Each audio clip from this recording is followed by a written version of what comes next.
ಶುರು ಮಾಡಿ ಭಾಷೆವಾಗ 352. 352 ಜ್ಞಾನ ಕರ್ಮ ಸಮುಚ್ಚಯ ಖಂಡನೆ ಅಂತ. ಅಂದ್ರೆ ಜ್ಞಾನ ಆದ್ಮೇಲೂ ಕರ್ಮ ಇರುತ್ತೆ ಅಂತ, ಅದನ್ನ ಇಲ್ಲ ಅಂತ, ಅವೆರಡು ಸೇರ್ಕೊಂಡೇ ಇರುತ್ತೆ ಸಮುಚ್ಚಯ ಅಂದ್ರೆ ಅಂತ. ಆದರೆ ಕೆಲವರು ಅಂದ್ರೆ ಭಕ್ತೃ ಪ್ರಪಂಚರೇ ಮುಂತಾದ ಸಮುಚ್ಚಯವಾದಿಗಳು ಅಂತ ಕೆಳಗಡೆ ಅಡಿ ಟಿಪ್ಪಣಿಯಲ್ಲಿ ಕೊಟ್ಟಿದ್ದಾರೆ. ಬ್ರಹ್ಮಜ್ಞಾನಿಗೂ ಏಷಣೆಗಳ ಸಂಬಂಧವನ್ನು ಹೇಳುತ್ತಾರೆ. ಏಷಣೆಗಳು ಅಂದ್ರೆ ಪುತ್ರೇಷಣೆ, ವಿತ್ತೇಷಣೆ, ಲೋಕೇಶಣೆ. ಆ ಬ್ರಹ್ಮಜ್ಞಾನಿಗೂ ಇದೆಲ್ಲ ಇರುತ್ತೆ ಅಂತ ಅವರು ಸಂಬಂಧ ಇರ್ತಾರೆ. ಇಬ್ಬರಿಗೂ ಆ ಬ್ರಹ್ಮಜ್ಞಾನಿಗೂ ಇದೆಲ್ಲ ಇದೆ, ಕರ್ಮ ಎಲ್ಲ ಇದೆ ಅಂತ. ಅವರು ಬೃಹದಾರಣ್ಯಕವನ್ನು ಶ್ರವಣ ಮಾಡಿಲ್ಲ, ಅವರು ಈ ಬೃಹದಾರಣ್ಯಕ ಉಪನಿಷತ್ತನ್ನ ಕೇಳಿಲ್ಲ. ಅವರು ಪುತ್ರನೇ ಮುಂತಾದ ಏಷಣೆಗಳು ಅಜ್ಞಾನಿಗಳ ವಿಷಯವೆಂಬುದನ್ನು ವಿದ್ಯಾ ವಿಷಯದಲ್ಲಿ ಯಾವ ನಮಗೆ ಇವನೇ ಆತ್ಮನೋ ಇವನೇ ಲೋಕವು ಆಗಿರುವುದರಿಂದ ಪ್ರಜೆಯಿಂದ ಏನು ಮಾಡಿಕೊಳ್ಳೋಣ ಅಂದ್ರೆ ಅವನಿಗೆ ಎಲ್ಲ ಆತ್ಮನೇ ಆಗೋಗಿರ್ತೈತೆ, ಅವನಿಗೆ ಬೇರೆ ಏನು ಇರೋದಿಲ್ಲ ಜ್ಞಾನಿಗೆ. ಆದ್ರೆ ಅಜ್ಞಾನಿಗೆ ಅದು ಇರೋದಿಲ್ಲ, ಆ ಯೋಚನೆಗಳೆಲ್ಲ ಇರ್ತೈತೆ. ಈ ಯೋಚನೆಗಳನ್ನೆಲ್ಲ ಅವನು ತೆಗೆದ್ಬಿಟ್ಟಿರ್ತಾನೆ. ಅವ್ನಿಗೆ ಈ ತರದ್ ಯಾವ್ದು ಬಯಕೆ ಇರೋದಿಲ್ಲ. ಅವನ್ಗೆ ಆತ್ಮ ಪ್ರಾಪ್ತಿ, ಆಪ್ತ ಕಾಮಹ ಅಂತೆಲ್ಲ ಬಂತಲ್ಲ, ಆಪ್ತ ಕಾಮ ಆತ್ಮಕಾಮಹ ಅಂತ ಎಂಬಿ ವಿಭಾಗವನ್ನು ಶ್ರುತಿಯು ಮಾಡಿ ತಿಳಿಸಿರುವುದನ್ನು ಅವರು ಕಿವಿಗೆ ಹಾಕಿಕೊಂಡಿರುವುದಿಲ್ಲ. ಈಗ ಹಿಂದೆ ಎಲ್ಲ ಬಂತಲ್ಲ, ಅದನ್ನೆಲ್ಲ ಅವ್ರು ಕೇಳ್ಕೊಂಡಿರಲ್ಲ ಅಂತ. ಎಲ್ಲಾ ಕ್ರಿಯಾಕಾರಕ ಫಲಗಳು ನಾಶವಾಗುವ ಸ್ವರೂಪದ ವಿದ್ಯೆಯುಂಟಾಗಲು ಅವಿದ್ಯೆಯು ತನ್ನ ಕಾರ್ಯದೊಡನೆ ಇರಲಾರದು ಎಂಬ ವಿರೋಧವು ಅವರಿಗೆ ಅರಿವಾಗುವುದಿಲ್ಲ. ಅಂದ್ರೆ ಕ್ರಿಯೆ ಮಾಡಿ ಪಡೆಯೋದು, ಕಾರಕಗಳು, ಫಲ ಅದೆಲ್ಲ ನಾಶ ಆದ್ಮೇಲೆ ವಿದ್ಯೆ ಬರೋದು. ಅದಿದ್ದಾಗೆ ವಿದ್ಯೆ ಬರಕ್ ಸಾಧ್ಯನೇ ಇಲ್ಲ. Two things occupied at same place same time ಅಂತ, ಎರಡು ವಸ್ತುಗಳು ಒಂದೇ ಜಾಗದಲ್ಲಿ ಆಕ್ಯುಪೈ ಮಾಡ್ಕೊಳಕ್ ಆಗಲ್ಲ. ಅದು ವಿರೋಧವು ಅವ್ರಿಗೆ ಗೊತ್ತಿಲ್ಲ. ಅದು ಈ ತರದ್ದು ಸ್ವರೂಪ ಜ್ಞಾನ ಆದಾಗೂ ಅವ್ನಿಗೆ ಇದೆಲ್ಲ ಯೋಚನೆಗಳಿರುತ್ತೆ ಅಂತ ಅವ್ರಿಗೆ ಗೊತ್ತಾಗಿಲ್ಲ, ಅರಿವಾಗಿಲ್ಲ. ವ್ಯಾಸ ವಚನವನ್ನು ಅವ್ರು ಕೇಳಿಲ್ಲ, ವ್ಯಾಸರು ಏನ್ ಹೇಳಿದ್ದಾರೆ ಅನ್ನೋದನ್ನು ಅವ್ರು ಕೇಳ್ಕೊಂಡಿಲ್ಲ. ಏಕೆಂದರೆ ಕರ್ಮ ವಿದ್ಯೆ ಇವುಗಳ ಸ್ವರೂಪಗಳು ವಿದ್ಯಾ ಆವಿದ್ಯಾತ್ಮಕವಾಗಿರುವುದರಿಂದ ಒಂದು ಸ್ವರೂಪ ವಿದ್ಯೆ ವಿಷಯ, ಇನ್ನೊಂದು ಬೇರೆದೆಲ್ಲ ಕರ್ಮ ಜ್ಞಾನ ಕರ್ಮ ಇದೆಲ್ಲ ಮಾಡಿ ಪಡೆಯೋದು ಕ್ರಿಯಾಕಾರಕ ಫಲ ಎಲ್ಲ ಅದು ಅವಿದ್ಯಾತ್ಮಕ ವಿಷಯವಾಗಿರೋದು. ಅದು ಒಂದಕ್ಕೊಂದು ಪ್ರತಿಕೂಲವಾಗಿ ವರ್ತಿಸುವವೆಂಬ ವಿರೋಧವು ಅದು ಒಂದಕ್ಕೊಂದು ವಿರುದ್ಧ. ಅದು ವಿದ್ಯೆ ಅವಿದ್ಯೆ ಎರಡು ವಿರುದ್ಧವಾಗಿರುವಂಥದ್ದು. ಹೇಗೆಂದರೆ ಕರ್ಮವನ್ನು ಮಾಡು ಮತ್ತು ಬಿಡು ಎಂಬಿ ವೇದ ವಚನವಿದೆಯಲ್ಲ, ಇಲ್ಲಿ ವಿದ್ಯೆಯಿಂದ ಯಾವ ಗತಿಯನ್ನು ಪಡೆಯುತ್ತಾರೆ ಅಂದ್ರೆ ಕರ್ಮ ಮಾಡು ಬಿಡು ಅಂತ ವೇದದಲ್ಲೆಲ್ಲ ಬಂದಿದೆಯಲ್ಲ, ಅಲ್ಲಿ ವಿದ್ಯೆಯಿಂದ ಯಾವ ಗತಿಯನ್ನು ಪಡೆಯುತ್ತಾರೆ, ವಿದ್ಯೆ ಬಂದ್ರೆ ಅವ್ರಿಗೆ ಯಾವ ತರ ಅವ್ರಿಗೇನಾಗುತ್ತೆ, ಮತ್ತು ಕರ್ಮದಿಂದ ಯಾವ ಗತಿಯನ್ನು ಪಡೆಯುತ್ತಾರೆ ಇದನ್ನೇ ಕೇಳಲಿಚ್ಛಿಸುತ್ತೇವೆ, ಇದನ್ನು ತಾವು ನನಗೆ ಹೇಳಬೇಕು ಅಂತ ಅಲ್ಲಿ ಕೇಳಿದ್ದಾರೆ ವೇದದಲ್ಲಿ. ಅದೆಲ್ಲ ಬಂದಿದೆ. ಅದೆಲ್ಲ ಇವೆರಡು ಒಂದಕ್ಕೊಂದಕ್ಕೆ ಸ್ವರೂಪದಿಂದ ವಿರುದ್ಧವಾಗಿರುತ್ತದೆ. ಆ ಕರ್ಮದಿಂದ ಯಾವ ಗತಿ ಆಗುತ್ತೆ ಅನ್ನೋದು ಈ ಸ್ವರೂಪ ತಿಳ್ಕೊಳೋದ್ರಿಂದ ಏನಾಗುತ್ತೆ ಅನ್ನೋದು ಎರಡು ತುಂಬಾ ವಿರುದ್ಧವಾಗಿದೆ. ಪ್ರತಿಕೂಲವಾಗಿಯೇ ವರ್ತಿಸುತ್ತವೆಯಲ್ಲ, ಒಂದಕ್ಕೊಂದು ವಿರುದ್ಧವಾಗಿ ಇದೆ ವಿದ್ಯೆ ಅವಿದ್ಯೆ ಅನ್ನೋದು ಎಂದು ಶುಕನು ಕೇಳಲು ವ್ಯಾಸರು ಉತ್ತರವಾಗಿ, ಜೀವನು ಕರ್ಮದಿಂದ ಬದ್ಧನಾಗುತ್ತಾನೆ ಮತ್ತು ವಿದ್ಯೆಯಿಂದ ವಿಮುಕ್ತನಾಗುತ್ತಾನೆ. ಅಂದ್ರೆ ಕರ್ಮ ಮಾಡಿದ್ರೆ ಬಂಧನ ಆಗುತ್ತೆ, ಎಂತ ಕರ್ಮ ಆದ್ರೂ ಅಷ್ಟೇ ಬಂಧನ ಆಗುತ್ತೆ. ಅದು ವಿದ್ಯೆ ಬಂದ ತಕ್ಷಣ ಅದರಿಂದ ಬಿಡುಗಡೆ ಆಗುತ್ತೆ. ಅವನಿಗೆ ಸಂಸಾರದಿಂದ ಜನ್ಮ ಮೃತ್ಯು ಜರ ವ್ಯಾಧಿ ಇದೆಲ್ಲ ಅದರಿಂದ ಅವನು ಬಿಡುಗಡೆ ಪಡ್ಕೊಳ್ತಾನೆ. ಆದ್ದರಿಂದ ಪಾರವನ್ನು ಕಂಡಿರುವ ಯತಿಗಳು ಕರ್ಮವನ್ನು ಮಾಡುವುದಿಲ್ಲ. ಇದ್ರದ್ದು ಕೊನೆ ಏನು ಅಂತ ತಿಳ್ಕೊಂಡಿರ್ತಾರಲ್ಲ, ಅವರು ಕರ್ಮ ಮಾಡಕ್ ಹೋಗೋದಿಲ್ಲ ಎಂಬಿದೇ ಮುಂತಾದ ವಿರೋಧವನ್ನು ತಿಳಿಸಿಕೊಟ್ಟಿರುತ್ತದೆ. ಇದು ಹೆಂಗೆ ಒಂದಕ್ಕೊಂದು ವಿರೋಧ ಅನ್ನೋದನ್ನ ತಿಳಿಸಿದ್ದಾರೆ ಈ ರೀತಿಯಲ್ಲಿ. ಶುಕ ಮಹರ್ಷಿಗಳು ವ್ಯಾಸನ ಪ್ರಶ್ನೆ ಕೇಳಿ ಅವ್ರು ಇದನ್ನೆಲ್ಲ ಉತ್ತರವಾಗಿ ಕೊಟ್ಟಿದ್ದಾರೆ ಅಂತ. ಎಲ್ಲಿ ಕೊಟ್ಟಿರೋದು? ಭಾಗವತದಲ್ಲ, ಇಲ್ಲೇ ಕೊಟ್ಟಿದ್ರೆ ನೋಡಿ ಸ್ವಾಮಿಗಳು. ಮೋಕ್ಷ ಧರ್ಮ. ಮೋಕ್ಷ ಧರ್ಮ ನಾನು ಅದೆಲ್ಲ ನೋಡ್ಕೊಂಡಿದ್ದು. ಮೋಕ್ಷ ಧರ್ಮ ಪರ್ವ, ಶಾಂತಿ ಪರ್ವ ಅಂದ್ರೆ ಶಾಂತಿ ಪರ್ವ ಅಂತ ಭೀಷ್ಮರು ಉಪದೇಶ ಮಾಡಿದ್ದು ಯುಧಿಷ್ಠಿರನಿಗೆ. ಅದರೊಳಗೆ ಕಡೆಯಲ್ಲಿರೋದು ಮೋಕ್ಷ ಧರ್ಮ ಪರ್ವ ಅಂತ. ಶಾಂತಿ ಪರ್ವದಲ್ಲಿ ಬೇರೆದು ಬರುತ್ತೆ, ಅದ್ರ ಕಡೆದು ಮೋಕ್ಷದ ಪರ್ವ ಅಂತ ಅದನ್ನು ತಿಳ್ಕೊಟ್ಟಿದ್ದಾರೆ ಅಂತಾರೆ. ಸ್ಮೃತಿ ಇದು ಸ್ಮೃತಿ ಆಧಾರ ಕೂಡ ತೋರಿಸ್ಕೊಟ್ರು ಅಂತ. ನಮ್ಮ ಮುಂದೆ ನೆಕ್ಸ್ಟ್ ದಿವ್ಯಾ.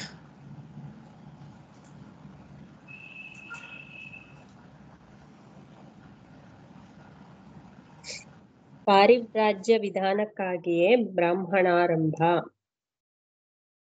ಅಂದ್ರೆ ಪಾರಿವ್ರಾಜ್ಯ ಅಂದ್ರೆ ಸನ್ಯಾಸಿ ಆಗದಂದ್ರೆ ಎಲ್ಲಾ ಬಿಡೋದಕ್ಕೇನೆ ಅಂದ್ರೆ ಆ ರೀತಿಯಾದ ಮನಸ್ತತ್ವ ಇರ್ಬೇಕು. ಅದನ್ನ ಹೇಳೋದಕ್ಕೆ ಈ ಬ್ರಾಹ್ಮಣ ಮೈತ್ರೇಯಿ ಬ್ರಾಹ್ಮಣ ಆರಂಭ ಆಗಿದೆ. ತಸ್ಮಾತ್ ನ ಸಾಧನಾಂತರ ಸಹಿತ ಬ್ರಹ್ಮವಿದ್ಯಾ ಪುರುಷಾರ್ಥ ಸಾಧನಂ. ಆದ್ದರಿಂದ ಅಂದ್ರೆ ಮೇಲೆ ಹೇಳಿದ್ದ ರೀತಿಯಿಂದ ಇದು ಮತ್ತೊಂದು ಸಾಧನೆಯಿಂದ ಈ ಬ್ರಹ್ಮವಿದ್ಯೆಯು ಪುರುಷಾರ್ಥಕ್ಕೆ ಸಾಧನವಾಗಿರುವುದಿಲ್ಲ. ಸರ್ವ ವಿರೋಧ ಅದು ಎಲ್ಲದಕ್ಕೂ ವಿರೋಧ ಆಗಿರುತ್ತೆ. ಅದು ಶ್ರುತಿಗೆ ಸ್ಮೃತಿಗೆ ಎಲ್ಲದಕ್ಕೂ ವಿರೋಧ ಆಗಿರುತ್ತೆ. ಆಮೇಲೆ ಈ ಬ್ರಹ್ಮವಿದ್ಯೆಯಲ್ಲಿ ದ್ವೈತ ಇರೋದಿಲ್ಲ. ಬೇರೆ ಏನೇ ಸಾಧನೆ ಮಾಡ್ತೀವಿ ಅಂದ್ರೂ ಅದು ದ್ವೈತ ಕ್ಷೇತ್ರದಲ್ಲೇ ಇರುವಂತದ್ದು. ಈ ಬ್ರಹ್ಮವಿದ್ಯೆಗೆ ಅದು ಹಂಗಿರೋದಿಲ್ಲ. ಸಾಧನ ನಿರಪೇಕ್ಷ್ಯೈವ ಪುರುಷಾರ್ಥ ಸಾಧನಂ ಇತಿ ಪಾರಿವ್ರಾಜಂ ಸರ್ವಸಾಧನ ಸನ್ಯಾಸ ಲಕ್ಷಣಂ ಅಂಗತ್ವೇನ ವಿಧಿಸ್ಯತೆ.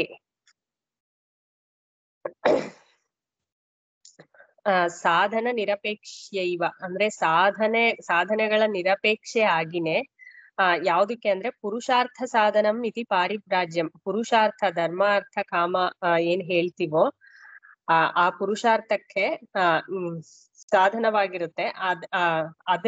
ಅದರಿಂದ ಎಲ್ಲಾ ಸಾಧನೆಗಳನ್ನು ಬಿಡೋದೆ ಆ ಪುರುಷಾರ್ಥಕ್ಕೆ ಸಾಧನೆಗಳನ್ನ ಹೇಳ್ತಾರೆ. ಅಂದ್ರೆ ಚತುರ್ವಿಧ ಪುರುಷಾರ್ಥ ಅಂದಾಗ ಮೋಕ್ಷನು ಸೇರ್ಸ್ಕೊಂತಾರೆ. ಇಲ್ಲ ಅಂದ್ರೆ ಒಂದೊಂದ್ಸತಿ ಮೂರೇ ಹೇಳ್ತಾರೆ, ಧರ್ಮ ಅರ್ಥ ಕಾಮ. ಅದಕ್ಕೆಲ್ಲಾ ಸಾಧನೆಗಳು ಬೇಕಾಗತ್ತೆ. ಆದ್ರೆ ಕಡೆಯದಾದ ಮೋಕ್ಷಕ್ಕೆ ಎಲ್ಲವನ್ನೂ ಬಿಡೋದೆ. ಮತ್ತೆ ಪಾರಿವ್ರಾಜ್ಯಂ ಸರ್ವ ಸಾಧನ ಸನ್ಯಾಸ ಲಕ್ಷಣಂ.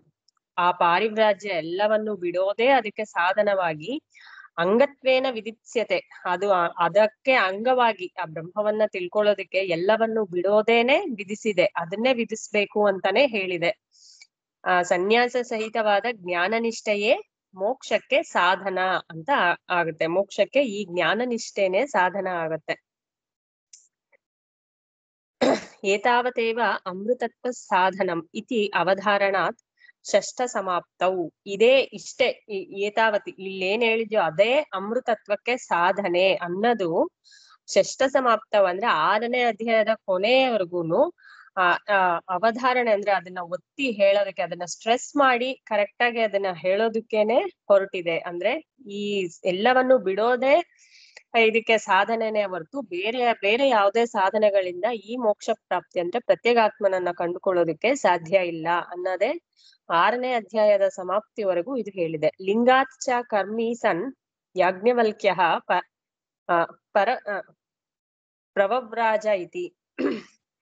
ಸೊ ಇಲ್ಲಿ ಯಾಜ್ಞವಲ್ಕ್ಯನು ಕರ್ಮಿಯಾಗಿದ್ದವನು, ಕರ್ಮಿಯಾಗಿದ್ದರೂ ಕೂಡ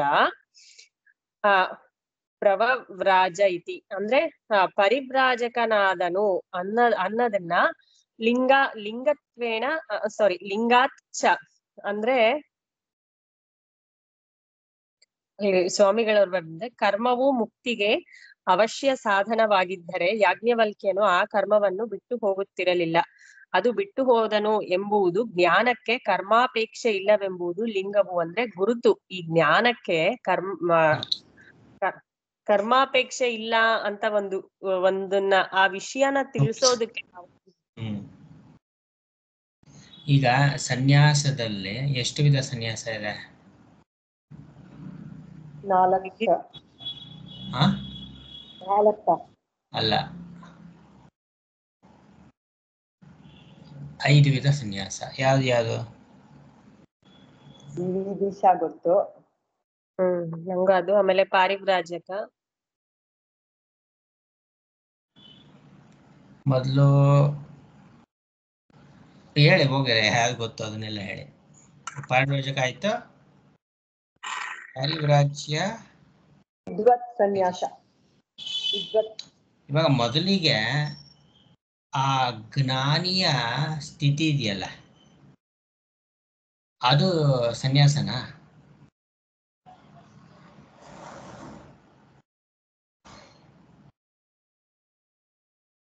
ಜ್ಞಾನಿ ಇವಾಗ ಭಗವಂತ ವಿಷ್ಣು ಸಹಸ್ರನಾಮಲು ಸನ್ಯಾಸಿ ಅಂತ ಬರುತ್ತಲ್ಲ, ಸನ್ಯಾಸ ಕಚ್ಚಮ ಶಾಂತ ಅನಿಷ್ಟಾಶಾಂತಿ ಪಾರಾಯಣ ಅಂತ ಬರುತ್ತಲ್ಲ,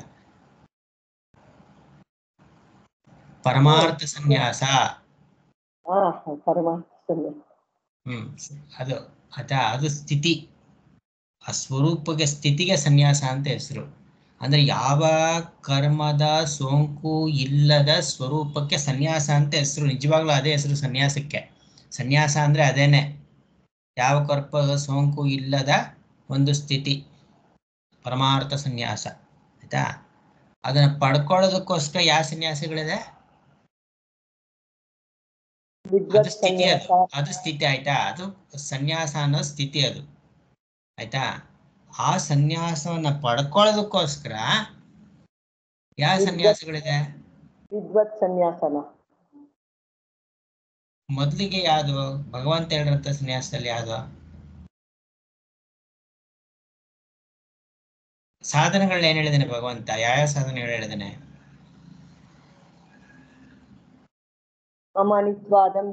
ಅದಲ್ಲ, ಇವಾಗ ಸಾಧನೆಗಳನ್ನ ಶುರು ಮಾಡ್ಬೇಕಾದ್ರೆ ಜ್ಞಾನವನ್ನ ಹೇಳಿ ಯಾವ ಸಾಧನೆ ಶುರು ಮಾಡ್ತಾನೆ? ಸಾಂಖ್ಯ ಯೋಗ ಆಗ್ಲಿಲ್ಲ ಅಂತಂದ ತಕ್ಷಣ ಯಾವ ಸಾಧನೆ ಶುರು ಮಾಡೋದು? ಕರ್ಮಯೋಗ. ಕರ್ಮಯೋಗ. ಕರ್ಮಯೋಗ ಸನ್ಯಾಸನ?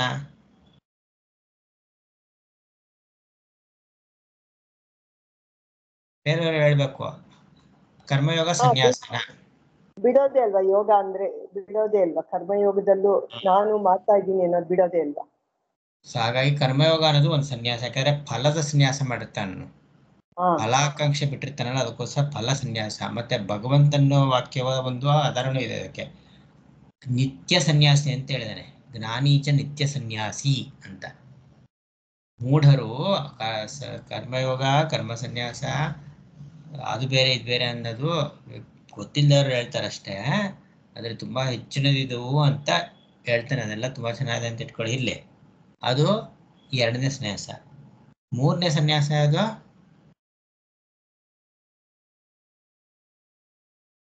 ಆಶ್ರಮ ಸನ್ಯಾಸ, ವಿವಿಧಿಷಾ ಸನ್ಯಾಸ. ಅದಕ್ಕಾಗಿ ಅಂತ ಸನ್ಯಾಸ ತಗೊಂತಾರಲ್ಲ ಎಲ್ಲ ಅದು ವಿದ್ಯುಕ್ತವಾಗಿ ತಗೊಳ್ಳಂತ ಸನ್ಯಾಸ ಅದು ಅಂತ. ವಿದ್ಯುಕ್ತವಾಗಿ ಅಂದ್ರೇನು? ವಿಧಿಯುಕ್ತವಾಗಿ ಅಂತ, ವಿಧಿಗೆ ಅನುಸರಿಸಿ ತೆಗೆದುಕೊಳ್ಳುವಂತಹ ಸನ್ಯಾಸ ಅಂತ. ಅಂದ್ರೆ ಗುರುಗಳದೆಲ್ಲ ಹೇಳಿದ್ರು, ನೆನಪಿಸ್ಕೊಳ್ಬೇಕು. ಅದರೊಳಗೆ ಕಳಿಸಿದ್ರೊಳಗೆಲ್ಲ ಹೇಳಿದಾರೆ ಅದನ್ನ. ಈಗ ಹಿಂದೆ ಎಲ್ಲ ಬಂದಿದೆಯಲ್ಲ, ಕರ್ಮಗಳೆಲ್ಲ ಬಂದಿದೆಯಲ್ಲ, ಅವನ್ನೆಲ್ಲ ಮಾಡಬೇಕು ಅಂದ್ರೆ ಪತ್ನಿ ಇರಬೇಕು ಅಲ್ಲ. ವಿತ್ತ ಇಟ್ಕೊಳಂಗಿಲ್ಲ ಅವರು. ಯಾರ್ಯಾರು ವಿತ್ತ ಇಟ್ಕೊಳಂಗಿಲ್ಲ? ಬ್ರಹ್ಮಚಾರಿ, ಸನ್ಯಾಸಿ, ವಾನಪ್ರಸ್ಥ. 3 ಜನ ವಿತ್ತ ಇಟ್ಕೊಳಂಗಿಲ್ಲ. ವಿತ್ತ ಇಟ್ಕೊಳ್ಬೇಕು ಗೃಹಸ್ಥರು ಮಾತ್ರ. ಹಾಗಾಗಿ ಕರ್ಮಕ್ಕೆ ಅಧಿಕಾರಿಗಳು ಗೃಹಸ್ಥರೇ. ಮದುವೆ ಆಗ್ಲಿಲ್ಲ ಅಂತಂದ್ರೆ ಕರ್ಮಗಳು ಮಾಡಕ್ಕಾಗಲ್ಲ. ಮದುವೆ ಅವಶ್ಯಕತೆ ಇದ್ದ ಆ ಕಾರಣ ಕರ್ಮಕ್ಕಾಗಿ ಅವಶ್ಯಕತೆ ಇತ್ತು ಮೊದಲೆಲ್ಲ. ಮದುವೆ ಅಂತಂದ್ರೆ ಏನೋ ಗಂಡು ಹೆಣ್ಣು ಸೇರಂತದ್ದೇ ಮದುವೆ ಅನ್ನೋದು. ಈಗ ಆಗೋಗ್ಬಿಟ್ಟಿದೆ. ಏನು ಕಮಿಟ್ಮೆಂಟ್, ನೀನು ಒಪ್ಕೊಂಡಿದ್ಯ ಮದುವೆಗೆ. ಬೇರೆ ಮತಗಳನ್ನ ನೋಡ್ತೀವಲ್ಲ, ಚರ್ಚಲ್ಲಿ ಹೋಗೋದು ಕಬೂಲ್ ಹೇ. ಏನ್ ಕಬೂಲ್? ಮಣ್ಣು ಮಸಿ. ನೀವು ಒಪ್ಕೊಂಡ್ಬಿಟ್ರೆ ಅದು ಅಷ್ಟು ಮಾತ್ರ ಅಂತ ಅಲ್ಲ. ಅವ್ರಿಗೇನು ಗೊತ್ತಿಲ್ಲ, ಅದು ಇದ್ರ ಅವಶ್ಯಕತೆ ಗೊತ್ತಿಲ್ಲ ಅವ್ರಿಗೆ. ಅದಕ್ಕೋಸ್ಕರ ಹಂಗೆ ಹೇಳಿದ್ದಾರೆ. ಕರ್ಮಕ್ಕಾಗಿ, ಲೋಕದ ಒಳಿತಿಗಾಗಿ ಅದು ಗೃಹಸ್ಥ ನಿರ್ವಹಣೆ ಅನ್ನೋ ಇರೋದು. ಅದನ್ನ ಆತ್ಮಜ್ಞಾನ ಬೇಕು ಅನ್ನೋರು ಇವಾಗ ಗೃಹಸ್ಥಾಶ್ರಮದಲ್ಲಿ ಅಂದ್ರೆ ಪಡ್ಕೊಳ್ಬೋದು, ಸರಿ. ಅದು ಒಂದು ಸನ್ಯಾಸ ಇದೆ. ಅಂದ್ರೆ ಈಗ ಹೆಚ್ಚಿಗೆ ಅದು ಅವಶ್ಯಕತೆ ಇಲ್ಲ ಅಂತಲೂ ಹೇಳ್ತಾರೆ. ಅದು ಬೇಕೇ ಬೇಕು ಅಂತ ಏನಲ್ಲ, ಅದು ಹೆಚ್ಚಿನದೇ ಹೌದು. ಭಗವಂತನ ಪ್ರಕಾರ ಭಗವಂತ ಹೇಳಿರುವಂಥದ್ದು ಕರ್ಮ ಯೋಗ ಹೆಚ್ಚಿನದು ಅಂತ ಹೇಳ್ತಾನೆ. ಅದ್ರ ವಾಸ್ತವವಾಗಿ ಹೆಚ್ಚಿನದು ಯಾವ್ದಪ್ಪ ಅಂದ್ರೆ ಇದೇ ಆಶ್ರಮ ಸನ್ಯಾಸನೇ ಹೆಚ್ಚಿನದು. ಯಾಕೆ ಅಂತಂದ್ರೆ ನಿನಗೆ ಅದು ಬಿಟ್ರೆ ಯಾವ ಜವಾಬ್ದಾರಿನೂ ಇರೋದೇ ಇಲ್ಲ ನಿನಗೆ. ಸುಲಭ, ಮೋಕ್ಷ ಮಾರ್ಗಕ್ಕೆ ಇದು ಸುಲಭ. ಆದ್ರೆ ಅದರ ಒಂದು ಆಚರಣೆ ಅನ್ನೋದು ಬಹಳ ಕಷ್ಟ. ಹಾಗಾಗಿ ಕರ್ಮಯೋಗ ಸುಲಭ ಅಂತ ಹೇಳುವಂಥದ್ದು. ಆಯ್ತಾ? ಅದನ್ನ ವಿದ್ಯುಕ್ತವಾಗಿ ಇದು ಬಿಡಬೇಕು. ಈ ಯಜ್ಞೋಪವೀತ ಇರುತ್ತಲ್ಲ, ಯಜ್ಞೋಪವೀತ ಇದ್ರೇನೆ ಕರ್ಮ ಮಾಡೋದು ಅಂತ. ನಿನ್ಗೆ ವೇದಾಧ್ಯಯನ ಮಾಡ್ಬೇಕಾದ್ರೂ ಕೂಡ ಯಜ್ಞೋಪವೀತ ಇರಬೇಕು. ನಮ್ಗೆ ಅಂದ್ರೆ ಏನೋ ಆ ಮುಂಜಿ ಉಪನಯನ ಅನ್ನೋದು ಆಗಿರ್ಬೇಕು, ಇಲ್ಲಾಂದ್ರೆ ಸುಮ್ಮನೆ ವೇದಾಧ್ಯಯನ ಮಾಡೋ ಹಾಗಿಲ್ಲ. ಆ ವೇದಾಧ್ಯಯನವನ್ನ ಮಾಡಿ ಕರ್ಮಗಳನ್ನೆಲ್ಲ ಮಾಡಿ ಆಮೇಲೆ ಅವನು ಕರ್ಮ ತ್ಯಾಗ ಮಾಡ್ಬೇಕಲ್ಲ, ಇನ್ಮೇಲೆ ಮಾಡೋ ಹಾಗಿಲ್ವಲ್ಲ. ಅದನ್ನ ವಿಧಿಯುಕ್ತವಾಗಿ ವಿಧಿಗೆ ಅನುಸರಿಸಿ ಯಜ್ಞೋಪವೀತನ ತ್ಯಾಗ ಮಾಡಬೇಕು. ಆವಾಗ ಆಶ್ರಮ ಸನ್ಯಾಸಕ್ಕೆ ಹೋಗ್ತಾನ ಅವನು. ಅದೇ ನಿಮ್ಗೆ ರಾಮಾನುಜಾಚಾರ್ಯರ ಶಿಷ್ಯ ಪರಂಪರೆದಲ್ಲೆಲ್ಲಾನು ಇದೆಯಲ್ಲ ಸನ್ಯಾಸಿಗಳು ಅಂತ, ಅವರಲ್ಲಿ ಯಜ್ಞೋಪವೀತ ಇರುತ್ತೆ. ಅದೇನೋ ಗೊತ್ತಿಲ್ಲಪ್ಪ, ಅದು ಯಾವ ರೀತಿಯಾಗಿ ಅವರು ಅದನ್ನ ಜಸ್ಟಿಫೈ ಮಾಡ್ತಾರೋ ಗೊತ್ತಿಲ್ಲ. ಅವ್ರಿಗೆಲ್ಲ ಯಜ್ಞೋಪವೀತ ಇರುತ್ತೆ, ಅವ್ರ ಸಂಧ್ಯಾ ವಂದನೆ ಅವ್ರಿಗೆಲ್ಲ ಇರುತ್ತೆ ಅಂತ. ಆದ್ರೆ ಅದು ಮೂರನೇದಾಯ್ತು. ನಾಲ್ಕನೇದು ಯಜ್ಞೋಪವೀತ ಇರುವಂತಹ ಸನ್ಯಾಸ. ಆತ್ಮಜ್ಞಾನಕ್ಕಲ್ಲ, ಅದು ಬದಲಿಗೆ ಸ್ವರ್ಗ ಕಾಮನೆಗಾಗಿ ಇರೋಂಥ ಸನ್ಯಾಸ. ಅದರಲ್ಲಿ ಯಜ್ಞೋಪವೀತ ಇರುತ್ತೆ, ಕರ್ಮ ಮಾಡ್ತಾರೆ ಅವರು, ಆಯ್ತಾ. ಅದು ಬೇರೆದೆಲ್ಲ ಇರಲ್ಲ, ಸಂಪೂರ್ಣವಾಗಿ. ಯಾಕೆಂತಂದ್ರೆ ಸ್ವರ್ಗ ಪ್ರಾಪ್ತಿ ಆಗ್ಬೇಕು ಅಂದ್ರೇನು ಅದೆಲ್ಲ ವೈರಾಗ್ಯ ಬೇಕು, ತುಂಬಾ ಬೇಕಾಗುತ್ತೆ. ಅದಕ್ಕೆ ಇಲ್ಲಿನ ಭೋಗಗಳ ಬಗ್ಗೆ ಎಲ್ಲ ವಿರಕ್ತಿ ಇರ್ಬೇಕಲ್ಲ. ಹಾಗಾಗಿ ಅದಕ್ಕಾಗಿ ಅಂತ ಸನ್ಯಾಸ, ಅದಕ್ಕೆ ಯಜ್ಞೋಪವೀತ ಇರುತ್ತೆ. ಆದ್ರೆ ಇವ್ರುಗಳೆಲ್ಲ ಮಾಡೋಂಥ ಏನಂತಂದ್ರೆ ಅವ್ರಿಗೂ ಯಜ್ಞೋಪವೀತ ಧಾರಣೆ ಸನ್ಯಾಸಿಗಳಿಗಿರುತ್ತೆ. ಅವರು ಒಂಥರ ಅದೇ ನೋಡಿದ್ರಲ್ಲ ಭರತ ಪ್ರಪಂಚರವ್ರು ಹೇಳಿದ್ರು ಅಂತ ಅಂದ್ಬಿಟ್ಟು, ಅವ್ರಿಗೂ ಇದೆ ಏಷಣೆಗಳಿದೆ ಅನ್ನೋ ತರ. ಇವ್ರದೆಲ್ಲ ಅದೇ ವಾಸನೆ ಇಟ್ಕೊಂಡಿರೋರೇ ಬಂದಿರೋಂಥದ್ದು ಇವರೆಲ್ಲ, ಆಯ್ತಾ. ಅವ್ರು ತೋರಿಸ್ಕೊಡ್ತಾರೆ ಅದು ಅಂತ ಒಂದು. ಆಮೇಲೆ ಐದನೇದು ಯಾವ್ದಪ್ಪ ಅಂತಂದ್ರೆ ಇಲ್ಲಿ ಬಂದಿದೆ ನೋಡಿ, ಯಾಜ್ಞವಲ್ಕ್ಯರು ಅವರು ಸ್ವತಃ ಜ್ಞಾನಿಗಳು. ಅವ್ರು ಸ್ವತಃ ಜ್ಞಾನಿಗಳಾದ್ರೂ ಕೂಡ ಸನ್ಯಾಸ ತೆಗೆದುಕೊಂಡ್ರು. ಯಾಕೆಂದ್ರೆ ಸನ್ಯಾಸ ಇರೋದು ಯಾಕೆ? ಆತ್ಮಜ್ಞಾನಕ್ಕಾಗಿ. ಮೊದಲೇ ಸನ್ಯಾಸ ಆ ಸ್ಥಿತಿ, ಸನ್ಯಾಸದ ಸ್ಥಿತಿ. ಮತ್ತೆ ಮಿಕ್ಕ ಎರಡು ಸನ್ಯಾಸಗಳು, ಕರ್ಮಯೋಗ ಸನ್ಯಾಸ, ಆಶ್ರಮ ಸನ್ಯಾಸ, ಅದಕ್ಕೆ ಸಾಧನ ರೂಪ ಅಂತ ಸನ್ಯಾಸ, ಆಯ್ತಾ. ಇನ್ನು ಸಾಧ್ಯ ಸಾಧನ ರೂಪದು ಅಂತಲ್ಲ, ಅದು ಅಂತ ಸನ್ಯಾಸದಿಂದ ವಿರಕ್ತವಾಗಿ ಚಿತ್ತಶುದ್ಧಿ ಮಾಡ್ಕೊಳ್ಳೋದಕ್ಕೆ ಇರೋಂಥ ಒಂದು ಸಾಧನ ಅಂತ ಅಷ್ಟೇನೆ. ಆ ರೀತಿಯಾಗಿ ಅದು ಎರಡು ಸನ್ಯಾಸಗಳಾಯ್ತು. ಇನ್ನ ನಾಲ್ಕನೇ ಸನ್ಯಾಸ ಅದು ಮೋಕ್ಷಕ್ಕಲ್ಲ ಸ್ವರ್ಗಕ್ಕಾಗಿ ಅಂತೆ. ಐದನೇ ಸನ್ಯಾಸದಲ್ಲಿ ಜ್ಞಾನಕ್ಕಾಗಿ ಅನ್ನೋದು ಬರೋದೇ ಇಲ್ಲ ಯಾಜ್ಞವಲ್ಕ್ಯರಿಗೆ, ಯಾಕಂದ್ರೆ ಜ್ಞಾನಿಗಳೇ ಆಗ್ಬಿಟ್ಟಿದ್ರು ಅವರು. ಆದರೆ ಅವರ ಪ್ರಾರಬ್ಧಕ್ಕೆ ಅನುಸಾರವಾಗಿ ಅವರು ಸನ್ಯಾಸ ತಗೊಳ್ತಾರೆ. ಅದು ಐದನೇ ರೀತಿಯಾದಂಥ ಸನ್ಯಾಸ. ಅದ್ರ ಬಗ್ಗೆ ಚರ್ಚೆನೆ ಮಾಡ್ತಾರೆ. ಇದು ಆದ್ರೆ ಇದೆಲ್ಲ ಅವಶ್ಯಕತೆ, ವ್ಯಕ್ತಿತ್ವ ಬಿಡೋಂಥ ಅವಶ್ಯಕತೆ ಇದೆ ಅನ್ನೋದೆಲ್ಲ ತೋರಿಸ್ಕೊಡೋಕ್ಕೋಸ್ಕರ ಮಾಡ್ತಾ ಇದ್ದಾರೆ ಅನ್ನೋದು ಕೂಡ ಚರ್ಚೆ ಮಾಡ್ತಾರೆ ಆಚಾರ್ಯರು. ಸನ್ಯಾಸ ಅನ್ನೋದು ಏನಕ್ಕೆ ಬಂತು ಅದನ್ನೆಲ್ಲ ತೋರಿಸ್ಕೊಡ್ತಾರೆ. ಮತ್ತೆ ಆಚಾರ್ಯ ಇಲ್ಲೂ ಕೂಡ ತೋರಿಸ್ಕೊಡ್ತಾ ಇದ್ದಾರೆ ಇಲ್ಲಿ ಏನೇನು ಬಂದಿದೆ ಅಂತ ಅಂದ್ಬಿಟ್ಟು. ಮತ್ತೆ ಈ ಒಂದು ಈ ಪ್ರಕರಣ ಇದೆಯಲ್ಲ, ಈ ಬ್ರಾಹ್ಮಣ ಬಹಳ ಬಹಳ ಮುಖ್ಯವಾಗಿರುವಂಥದ್ದು. ಕಾರಣ ನಾವು ಎಷ್ಟೋ ಸಂದರ್ಭಗಳಲ್ಲಿ ಏನಕ್ಕೆ ಆಧ್ಯಾತ್ಮ ಶುರು ಮಾಡಿದವಾಗಿಂದ, ಡಾಕ್ಟ್ರೇ ಆಗಲಿ ನಾನೇ ಆಗಲಿ ಅದನ್ನು ಶುರು ಮಾಡಿದವಾಗಿಂದ ಒಂದಲ್ಲ ಒಂದು ರೀತಿಯಾಗಿ ಈ ಒಂದು ಕಥೆಯನ್ನು ಹೇಳ್ಕೊಳ್ತಾನೆ ಬಂದಿದ್ದೀವಿ. ಶ್ರವಣ ಮನನ ನಿಧ್ಯಾಸನ ಹೇಳಬೇಕಾದ್ರೆ ಎಷ್ಟೋ ಸಂದರ್ಭದಲ್ಲಿ ಇದು ಹೇಳಿದ್ದೀವಿ. ಆದರೆ ಒರಿಜಿನಲ್ ಟೆಕ್ಸ್ಟಿಗೆ ಇನ್ನೂ ಹೋಗಿರಲಿಲ್ಲ. ಇದು ಸುಸಂದರ್ಭ ಬಂದಿರೋವಂಥದ್ದು. ಸಾಕಷ್ಟು ವಿಷಯಗಳಿದೆ ಇಲ್ಲಿ, ತಿಳಿಸ್ತಾ ಹೋದರೆ ಅಷ್ಟೊಂದಿದೆ ಇಲ್ಲಿ. ಕೇಳ್ತಾನೆ ಇದ್ದಾರೆ ಗುರುಗಳದು, ಅಷ್ಟಿದೆ. ಮತ್ತೆ ಇನ್ನು ಈಗ ಆ ಕಡೆಯಲ್ಲಿ ಬಂದಿದೆಯಲ್ಲ ಇದು, ಇವರು ತಾವು ಸ್ವತಃ ಕರ್ಮಿಯಾಗಿದ್ದವರು. ಯಾಜ್ಞವಲ್ಕ್ಯರು ತಾವು ಸ್ವತಃ ಕರ್ಮಿಯಾಗಿದ್ದರು, ಅವರು ಪಾರಿರಾಜ್ಯಕನಾದರು ಅಂತ ಲಿಂಗದಿಂದಲೂ ಅಂತ ಇದೆ. ಸ್ವತಃ ಕರ್ಮಿಯಾಗಿದ್ದರು ಅಂತ ಅಂದವಾಗ ಅದನ್ನ ಗುರುಗಳದನ್ನ ಹೇಳಿದ್ರು. ಅದನ್ನ ಯಾಜ್ಞವಲ್ಕ್ಯರು ಹೇಗೆ ಕರ್ಮಿಗಳ ಹೇಳ್ತೀರಾ? ಅದನ್ನ ನೆನಪಿದ್ರೆ, ಅಥವಾ ಮಹಾದರ್ಶನ ಏನಾದ್ರು ಓದಿದ್ರೆ, ಯಾರು ಓದಿದ್ರೆ ಮಹಾದರ್ಶನ? ಓದಿದ್ದೀನಿ, ಜ್ಞಾಪಕ ಬರ್ತಾ ಇಲ್ಲ. ಅದು ತುಂಬಾ ದಿನ ಆಗಿರೋ ಬರಲ್ಲ ಅಂತ ಇಟ್ಕೊಳ್ಳಿ. ಹೋಗಿ ಅದ ಇವಾಗ ಏನು ಯಾಜ್ಞವಲ್ಕರ ಒಂದು ಇದೇನು ಅವರು ಅವರು ಕುಲಪತಿಗಳಾಗಿದ್ರು ತುಂಬಾ ಅದು ಜನ. ಬೇರೆ ಅದು ಬೇರೆ. ಮೊದಲು ಅವ್ರು ಯಾಜ್ಞವಲ್ಕರ ತಂದೆ ಯಾರು?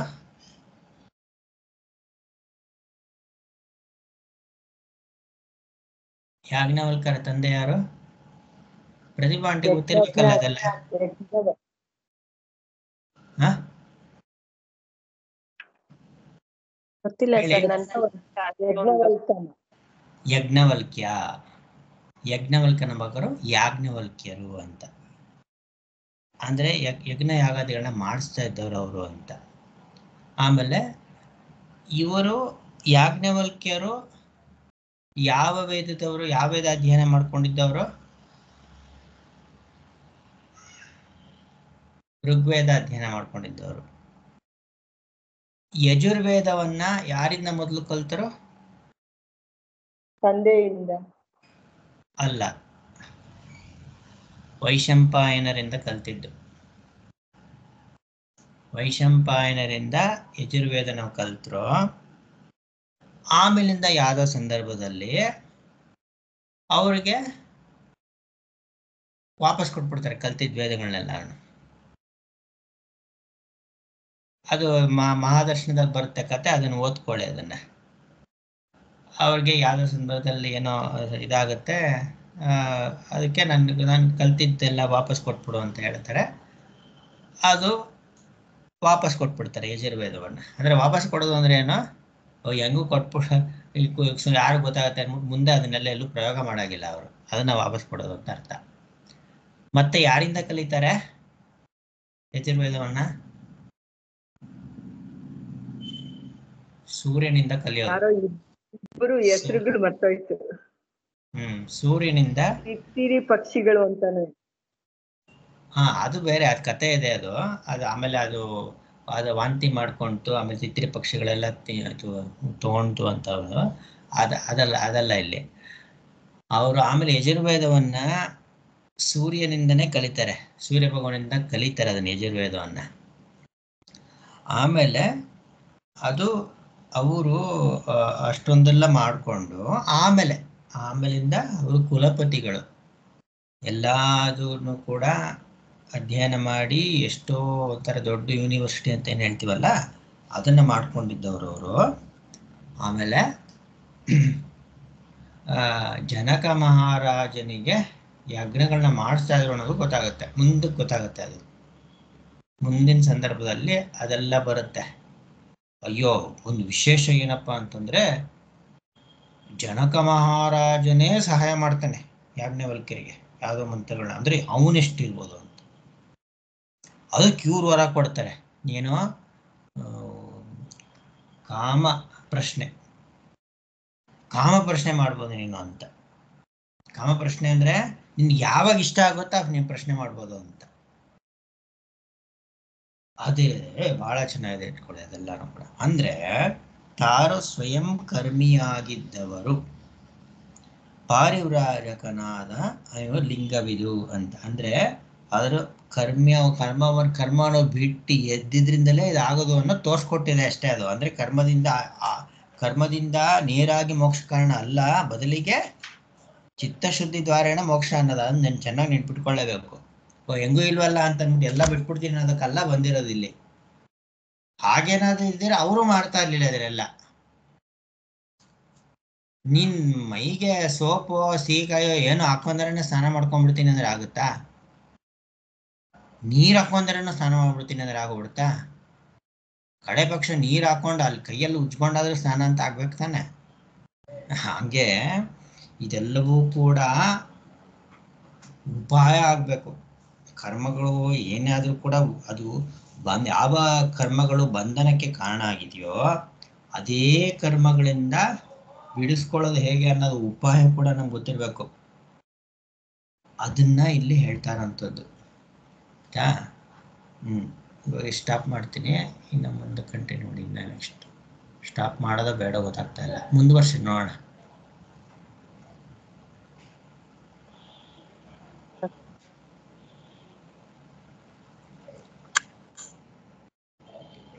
ಮೈತ್ರೇಯ್ಯ ಚ ಕರ್ಮ ಸಾಧನ ರಹಿತಾಯೈ ಸಾಧನತ್ವೇನ ಅಮೃತತ್ವಸ್ಯ ಬ್ರಹ್ಮವಿದ್ಯೋಪದೇಶಾತ್ ವಿತ್ತವಿಂದಾವಚನಾತ್ ಚ. ಅಂದ್ರೆ ಕರ್ಮ ಸಾಧನ ರಹಿತಾಯೈ ಕರ್ಮ ಸಾಧನ ಇಲ್ಲದ ಮೈತ್ರೇಯಿಗೆ ಬ್ರಹ್ಮವಿದ್ಯೆಯನ್ನು ಅಮೃತತ್ವಕ್ಕಾಗಿ ಸಾಧನವೆಂದು ಉಪದೇಶಿಸಿರುವುದರಿಂದ ಹೀಗೆ ಗೊತ್ತಾಗುತ್ತದೆ. ಇದು ಕೂಡ ಒಂದು ಗುರುತಾಗಿನೇ ಹೇಳಿರೋದು. ಅಂದ್ರೆ ಮುಂದೆ ಬರೋ ಕಥೆಯಲ್ಲಿ ಮೈತ್ರೇಯಿಗೆ ಕರ್ಮ ಸಾಧನವನ್ನ ಹೇಳಿಲ್ಲ. ಆ ಕರ್ಮ ಸಾಧನ ಏನು ಇರ್ಲಿಲ್ಲ ಮೈತ್ರೇಯಿಗೆ ಅಂದ್ರೂ ಕೂಡ. ಆದ್ರೆ ಮೈತ್ರೇಯಿಗೆ ಏನಿತ್ತು ಅಂದ್ರೆ ಆ ವೈರಾಗ್ಯ ಇತ್ತು ಮೈತ್ರೇಯಿಗೆ. ಸೊ ಆದ್ದರಿಂದ ಆ ಮೈತ್ರೇಯಿಗೆ ಬ್ರಹ್ಮವಿದ್ಯೆ ಅಮೃತತ್ವಕ್ಕೆ ಸಾಧನ ಬ್ರಹ್ಮವಿದ್ಯೆನೇ ಉಪದೇಶ ಮಾಡಿರೋದ್ರಿಂದಾನೇ ಗೊತ್ತಾಗುತ್ತೆ ಕರ್ಮ ಸಾಧನ ಅಲ್ಲ ಬ್ರಹ್ಮವಿದ್ಯೆಗೆ ಅಂತ. ಕರ್ಮ ಸಾಧನ ರೀತ್ಯಾಯೇ ಅಂತಂದ್ರೆ ಸ್ತ್ರೀಯರಿಗಂತೂ ನಮ್ಮಲ್ಲಿ ಇಲ್ಲ, ಅಂದ್ರೆ ಹೇಳಿಲ್ಲ ಸ್ತ್ರೀಯರಿಗೆ. ಮತ್ತೆ ವೇದಾಧ್ಯಯನ ಮಾಡಿದ್ರೆ ವೇದಾಧ್ಯಯನ ಮಾಡೋದು, ಆಮೇಲೆ ಅದನ್ನ ಪ್ರಯೋಗ ಅಂದ್ರೆ ಏನ್ ಹೇಳಿದೀವಿಯಾ? ಅಂದ್ರೆ ಇದು ಎಲ್ಲಾದ್ರೂ ಇವಾಗ ಯಜ್ಞಗಳು ಮಾಡಿಸೋದು ಪ್ರಯೋಗ, ಅಲ್ಲಿ ಅದನ್ನ ಇಂಪ್ಲಿಮೆಂಟ್ ಮಾಡೋದು, ಉಪಯೋಗಿಸೋದು. ಇವಾಗ ಅಪ್ಲೈಡ್ ಸೈನ್ಸ್ ಅಂತಾರಲ್ಲ, ಇವಾಗ ನೀನೇನ್ ಕಲ್ತಿದ್ಯೋ ಅದನ್ನ ನೀನು ಸ್ಪೇಸ್ಗೆ ಹೋಗಿ ಉಪಯೋಗಿಸ್ಬೋದು, ಬೇರೆ ಮಾಡೋದಕ್ಕೆ ಉಪಯೋಗಿಸ್ಬೋದು. ಆ ಥರ ಅದನ್ನ ಈಗಲೂ ಮಾಡೋಗಿಲ್ಲ ನಿಜ ಹೇಳ್ಬೇಕು ಅಂದ್ರೆ. ಅಂದ್ರೆ ಏನು ಅಂದ್ರೆ ಮಾಡ್ತಾರೆ ಎಲ್ಲರೂ, ಅದೊಂಥರ ಚರ್ಚೆ ಇದೆ ಬಿಡಿ. ಅದು ಬೇಕು ಅನ್ನೋರೊಬ್ರು, ಬೇಡ ಅನ್ನೋರೊಬ್ರು, ಅದೆಲ್ಲ ಇದ್ದೇ ಇದೆ ಅಂತ ಇಟ್ಕೊಳ್ಳಿ. ಅದು ಏನ್ ತಪ್ಪು, ನಾವು ಮಾಡಿಸಿದ್ರೆ ಏನ್ ತಪ್ಪು ಅಂತ ಕೆಲವರೆಲ್ಲಾನು ಎಲ್ಲ ಆರ್ಯ ಸಮಾಜದವರೇ ಎಲ್ಲ ಮಾಡೋದು. ಇಲ್ಲಿ ಒಂಥರ ಈಗಿನ ಕಾಲದಲ್ಲಿ ತಪ್ಪು ಅಂತ ಹೇಳೋಕ್ ಕಷ್ಟ, ಸರಿ ಅಂತಲೂ ಹೇಳೋಕ್ ಕಷ್ಟ. ಯಾಕೆಂದ್ರೆ ಫಾರಿನರ್ಗಳಲ್ಲೆಲ್ಲ ನೀವು ಬೇರೆಯವರೆಲ್ಲ ಮಾಡ್ತಿರ್ಬೇಕಾದ್ರೆ ಇವ್ರು ಯಾಕೆ ಮಾಡಬಾರ್ದು ಅನ್ನೋದಿದೆ. ಏನಾದರೂ ಇಟ್ಕೊಂಡ್ಲೆ ಕೆಲವರು ಹೇಳ್ತಾರೆ ವೇದಾಧ್ಯಯನ ಮಾಡದೆ ತಪ್ಪು ಸ್ತ್ರೀಯರು ಅಂತ ಹೇಳ್ತಾರೆ. ಆದ್ರೆ ಮಾಡಿದ್ರೆ ತಪ್ಪೇನು ಅಂತ ನನ್ನ ವಾದ. ಇವಾಗ ವೇದಾಧ್ಯಯನ ಮಾಡಿ ಇವಾಗ ನೀವೇನು ಕರ್ಮಗಳು ಮಾಡ್ಸಕ್ ಹೋಗ್ತೀರ ಅನ್ನೋದಿವ್ಯಾ? ಎಲ್ಲಾದ್ರೂ ಯಾಕಾದ್ರೂ ಮಾಡ್ಸಕ್ ಹೋಗ್ತೀರ? ಮದ್ವೆ ಮಾಡ್ಸಕ್ ಹೋಗ್ತೀರಾ? ವೇದಾಧ್ಯಯನ ಮಾಡಿದಿರಲ್ಲ ಯಾವ್ದಾದ್ರು ಒಂದು. ಅಷ್ಟೇ. ಏನಕ್ಕೆ ಮಾಡಿರೋದು ವೇದಾಧ್ಯಯನ?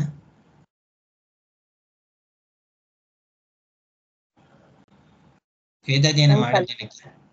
ನನಗ್ ಕಲಿಯಕ್ ಇಷ್ಟ ಇತ್ತು, ಕಲ್ತ್ಕೊಂಡೆ ಸರ್. ಕಲಿಯಕ್ಕೆ ಇಷ್ಟ ಅನ್ನೋದೊಂದು. ಕೆಲವೊಂದು ಎಲ್ಲ ಏನ್ ಇವಾಗ ಮ್ಯಾಕ್ಸಿಮಮ್ ಕಲ್ತ್ಕೊಂಡ್ರೆ ಏನ್ ಕಲ್ತ್ಕೊಂಡಂಥದ್ದು? ರುದ್ರ, ಪುರುಷ ಸೂಕ್ತ, ಶ್ರೀ ಸೂಕ್ತ. ಅದೇನಕ್ಕೆ? ಪರಮಾತ್ಮನ ಸ್ಮರಣೆಗಾಗಿ ಅಷ್ಟೇ. ಅದು ಬಿಟ್ರೆ ಬೇರೆ ಇನ್ಯಾವುದಕ್ಕೂ ಅಕಸ್ಮಾತ್ ಮಾಡಿದ್ರೂ ಅದೇನು ಮಹಾ ದೊಡ್ಡ ಅಪರಾಧ ಏನಾಗೋದಿಲ್ಲ, ಆಯ್ತಾ? ಇಲ್ಲಿ ಒಟ್ಟಿನಲ್ಲಿ ಶಾಸ್ತ್ರದ ಪ್ರಕಾರ ಅಂತ ಸ್ತ್ರೀಯರಿಗಂತೂ ಕರ್ಮ ವಿಧಿಸಿಲ್ಲ. ಇವಾಗ ಏನಪ್ಪ ಅಂತಂದ್ರೆ ಈಕ್ವಾಲಿಟಿ ಅಂತ ಹೋರಾಡ್ಕೊಂಡು ಇದ್ರೊಳಗೂ ಈಕ್ವಾಲಿಟಿ ತೋರ್ಸ್ಕೊಂಡು ಬಂದಿದೆ ಎಲ್ಲದಕ್ಕೂ ಕೂಡ. ಏನಪ್ಪಾ ಅಂದ್ರೆ ಇವಾಗಿನ ಸ್ಥಿತಿಯಲ್ಲಿ ಹೆಂಗಿದೆ ಅಂತಂದ್ರೆ ಎಲ್ಲದಕ್ಕೂ ಈಕ್ವಾಲಿಟಿ ಕೇಳಂತ ಸ್ತ್ರೀಯರು ಸಂಬಳದಲ್ಲಿ ಖರ್ಚು ಮಾತ್ರ ಈಕ್ವಾಲಿಟಿ ಮಾಡ್ಕೊಬಾರ್ದು ಅಂತ ಇವಾಗಿನ ಹೆಣ್ಮಕ್ಳು ಮಾತಾಡೋದೇ ಅದನ್ನ. ಎಲ್ಲದ್ರಿಗೂ ನಾವು ಈಕ್ವಾಲಿಟಿ ಆಗಿರ್ಬೇಕು, ಆದ್ರೆ ಸಂಬಳ ಕೂಡ ಗಂಡನೇ ಹೆಚ್ಚಿಗೆ ಖರ್ಚು ಮಾಡ್ಬೇಕು ಅಂತ. ಆ ಥರದಲ್ಲಿ ಬೇಕಾದಷ್ಟು ಜನ ಹಂಗೆ ನಡ್ಕೊಂಡ ಬಂದಿದ್ದಾರೆ. ಇರ್ಲಿ ಅಂದ್ರೆ ಇಲ್ಲಿ ಕೀಳಾಗಿ ನೋಡೋಂಥ ಪ್ರಶ್ನೆ ಅಂತ ಅಲ್ಲ ಅಲ್ಲಿ. ಅಂದ್ರೆ ಅವರಿಗೆ ಅದಿಲ್ಲ, ಕಾರಣ ಬೇಕಾದಷ್ಟಿದೆ ಅದಕ್ಕೆ. ಸ್ತ್ರೀಯರಿಗೆ ಎಷ್ಟು ಜವಾಬ್ದಾರಿ ಇರುತ್ತೆ ನಿರ್ವಹಣೆ ಮಾಡೋದು, ಸಂಸಾರ ನಿರ್ವಹಣೆ ಮಾಡೋಂಥದ್ದೇ ಆಗಲಿ. ದ್ರೌಪದಿ ನೋಡಿದ್ರೆ ಗೊತ್ತಾಗುತ್ತೆ ಎಷ್ಟು ಚೆನ್ನಾಗಿ ಮಾಡ್ತಿದ್ಲು ಅಂತ. ಆದ್ರಿಂದಲೇ ಬೇರೆದೆಲ್ಲ ಸಿಗುತ್ತೆ ಅಂತಂದ್ಮೇಲೆ ಮತ್ತೆ ಕರ್ಮಗಳಿಗೆ ಅವ್ರು ಮಾಡೋಂಥ ಸಹಾಯ ಇಲ್ಲ ಅಂತಂದ್ರೆ ಇದು ಸಾಧ್ಯನೇ ಆಗಲ್ಲ. ಕರ್ಮಗಳೆಲ್ಲ ಅದೆಲ್ಲ ಸಾಧ್ಯ ಆಗುತ್ತೆ ಇದಕ್ಕೆ ಅಂತಂದ್ರೆ ಇದರಿಂದಲ್ಲೇ ಅನ್ನೋದಿದೆ. ಆ ಕಾರಣಕ್ಕಾಗಿ ಅವ್ರಿಗೆ ಅದನ್ನ ವಿಧಿಸಿಲ್ಲ ಅಂತ. ಆಮೇಲೆ ಅವ್ರಿಗೆ ಈ ಬ್ರಹ್ಮವಿದ್ಯೆಯನ್ನು ಬೋಧನೆ ಮಾಡಿದೆ ಅಂತಂದ್ಮೇಲೆ ಏನಾಯ್ತು, ಅದರ ಅವಶ್ಯಕತೆ ಇಲ್ಲ ಅನ್ನೋದನ್ನ ತೋರ್ಸ್ಕೊಟ್ಟಂಗಾಯ್ತು. ಒಂದೊಂದ್ಸತಿ ಏನನ್ಸುತ್ತೆ ಅಂತಂದ್ರೆ, ಅಲ್ಲ ನಿಮ್ಗಳಿಗೆ ಅನ್ಸುತ್ತೆ ಅಂತಲ್ಲ, ಯಾಕಿಷ್ಟು ಬೇರೆ ಬೇಕು ಅದ್ರೊಳಗೆ ಅಂತ ಅನ್ಸುತ್ತೆ. ಅಂದ್ರೆ ಅದರ ಅವಶ್ಯಕತೆ ಇದೆ, ಅಷ್ಟೊಂದು ವಿವರಣೆ ಕೊಡುತ್ತೆ. ಆಶ್ಚರ್ಯ ಏನಪ್ಪಾ ಅಂದ್ರೆ ಸೂಚಕವಾಗಿ ಕೊಟ್ಟು ಹೋಗಿರ್ತಾರೆ ಅದನ್ನೆಲ್ಲ. ಈಗಲೂ ಆ ಥರ ವಾದ ಮಾಡೋರಿದ್ರೆ ವೇದಾಧ್ಯಯನ ಮಾಡೋರೇ ವೇದಗಳ ಅಧಿಕಾರ ಇರೋರು ಅಂತ ಮುಂದಕ್ಕೆ ಬರುತ್ತೆ. ಈ ಶ್ರೋತವ್ಯ ಮಂತವ್ಯ ನಿಧ್ಯಾಸ್ಯಂ ಅಂತ ಒಂದಿದೆಯಲ್ಲ, ಶ್ರೋತವ್ಯ ಆದಮೇಲೆ ಮಂತವ್ಯ ಅಂತಂದವಾಗ ಮಂತವ್ಯ ತರ್ಕತಃ ಅಂತ ಬರುತ್ತೆ.